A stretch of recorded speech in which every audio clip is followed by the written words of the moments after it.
Being a twin, I've been asked the same questions over and over again throughout my life. Can I read my brother's thoughts? Feel pain when he does? Do we have the same fingerprints? And that's just to name a few. And the idea that we have some sort of telepathic powers is beyond laughable. You mostly kind of get looked at when you're out and about together because people see to you. That's kind of just about it, really. And I'm sure these types of questions will follow me forever because people seem to have a fascination with twins. And yes, our mother did dress us in the same clothes as young kids. And this is what drew me to one of the strangest stories I've ever researched involving twin sisters June and Jennifer Gibbons. It involves isolation, a secret language, violent tendencies, and an unexplained death that has left experts puzzled for decades. A story about how being a twin can actually do more harm than it can do any good. And a story to this day that has no definitive answers. June and Jennifer Gibbons were born in 1963 in Barbados to Audrey and Gloria Gibbons, who moved to Haverford, West Wales. The twins, being the only black children in the Welsh school, led to intense bullying and racism, and because of this they began to isolate themselves, speaking only to each other in a private, fast-spoken like language that no one else could understand. As children they were completely inseparable, refusing to speak to anybody else. And reportedly, when they did speak to others, it was in a whisper and in some cases in unison, which is creepy as fuck. Jennifer was a dominant twin while June was generally a bit more passive. Their language was Barbadian slang and rapid English, spoken so fast, and that's one of the reasons why people found it hard to understand. And on top of that as well, they actually both suffered with speech impediments. And they're always shy, and they're not speaking. Well, they spoke, but we couldn't understand what they were saying. Yeah. But that's the trouble. And then when they knew that we couldn't understand, they went back in the shell, They even apparently had identical mannerisms and lived in unison.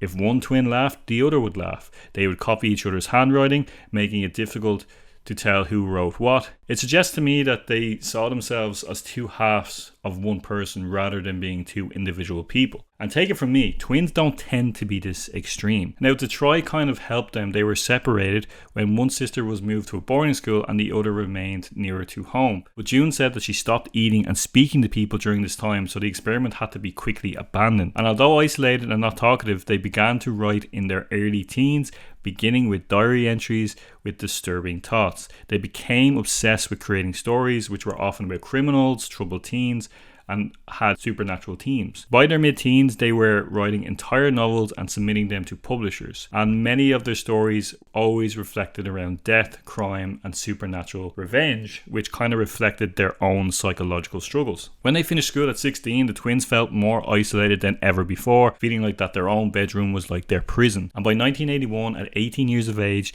things began to change drastically for them. They would shoplift, break into buildings, and destroy places for absolutely no apparent reason. They would then escalate things in October 1981 when they broke into the Pembrokeshire Technical College and set the building on fire, which caused thousands of pounds worth of damage. They would write in their diaries on the event that day that they felt high and exhilarated as a result. In November of the same year, they broke into and set fire to a department store in Haverford West. This time they actually stayed and watched the fire spread, giggling with joy as firefighters arrived. They left behind incriminating evidence, including stolen goods and of course written accounts of the crime in their diaries, and they made it very easy for the police, who arrested them very quickly. When in custody, they refused to speak, not to the police, nor the judge, or even their own lawyer. And because the girls detailed their crimes, like I said, in their diaries, police had the evidence they needed and they were charged. June wrote about the thrill of committing arson, while Jennifer called it a wicked, wonderful thing. A year later, after pleading guilty, believing they would only get 6 months, the twins were declared mentally unfit for prison and instead sentenced to an indefinite detention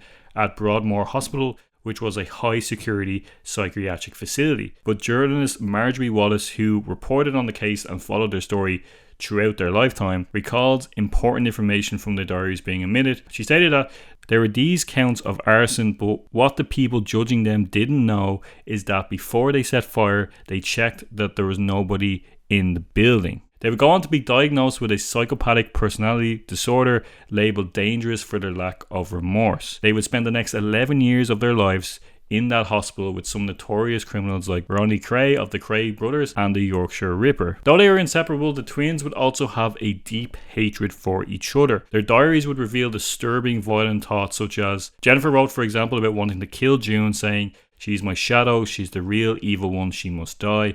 June wrote similar thoughts saying, we are like the two forces of good and evil. Jennifer is dark and I am light. One of us will have to go. And at times they would also physically attack each other, trying to strangle each other multiple times, throw punches, biting each other, and even trying to drown each other. Now during this time they were heavily medicated with antipsychotic drugs, and as time passed they became obsessed with the idea that one of them was going to die if the other was to live. The agreement too was that the survivor would socialise with people and live a normal life. Now according to the reporter Marjorie Wallace, who I'd stated earlier covered the various events in the sisters' life, claimed that Jennifer agreed to sacrifice her life. After 11 years the twins were transferred to Caswell Clinic, which was a lower level facility, and this is when things took a really strange turn. Jennifer, after only leaving Broadmoor, would quickly be taken ill and taken to hospital, where she died soon after of acute myocarditis, which was a sudden inflammation of the heart. There was no evidence of drugs or any sort of poison in her system. June would eventually reveal that her sister had been acting strangely for a day before their release. Her speech was also slurring, and that she said that she was dying. She also apparently slept with her eyes open the night before they left. Now after Jennifer's death, reporter Wallace visited June, who told her, I'm free at last, liberated, and at last Jennifer has given up her life for me. She would also later mention that we had a pact. We said we weren't going to live past 30. We were going to be together forever. But now it's happened, I don't feel that way anymore. Which seems to suggest that their bond was like their curse, and with one gone, the other could actually have a normal life. June, in a more recent interview talking about her relationship with Jennifer, stated, we were desperate, we were trapped in our twinship and trapped in that language. We tried everything to separate ourselves. After Jennifer's death, things would drastically change for June. She began talking normally, becoming social, and was showing no signs of her previous mental illness. Not long after Jennifer's death, she was declared fit for release and discharged from Caswell Clinic. Once released, June moved back home to her family in Wales, and she became a welcome member of her community, and in the 30 years since has had a normal life and not committed any crimes. Now as a twin, it's hard for me to fully understand this story. I can certainly see how their bond became stronger as a coping mechanism of the cruel world that they were living in, which made them so sheltered to everyone but themselves. And in some cases, twins can have deep bonds. In fact, they can be stronger than a lot of other types of bonds. But I would argue that Jennifer was more mentally unwell than June, and that's why June was able to bounce back so easily. Jennifer dying so suddenly after they discussed it, though, is strange, especially when they didn't find any sort of poison or drugs in her system. Maybe it's just a coincidence.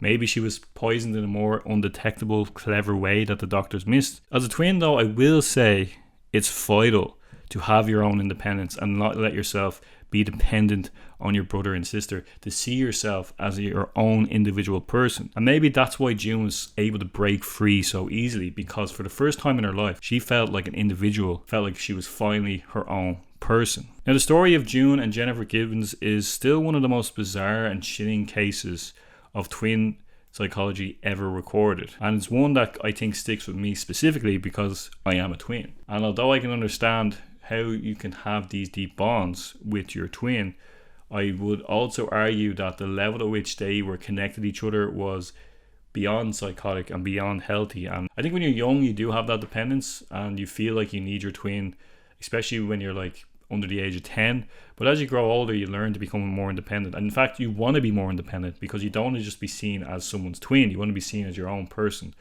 And that's something that, for whatever reason, with June and Jennifer never happened.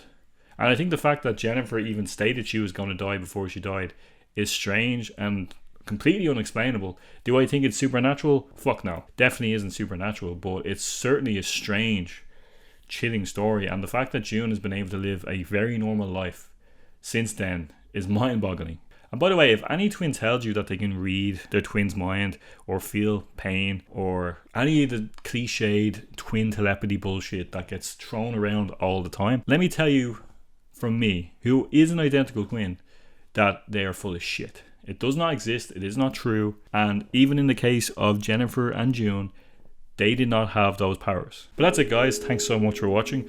Please like, share and subscribe as always if you enjoyed the video, or even if you didn't enjoy the video. You know, I have other videos you might enjoy. What do you guys think of this story? Do you believe that they had some sort of supernatural bond, or do you just think it's a completely psychotic and coincidental occurrence in terms of Jennifer's death? Although it can't be explained, I would never lean on supernatural or any sort of telepathy or any of that stuff. But let me know what you guys think. If you've heard about the story before, if you're a twin, let me know what you think about your experiences of being a twin, and we can complain about being twins together. But that's it, guys. Thanks so much for watching. I will see you in the next video.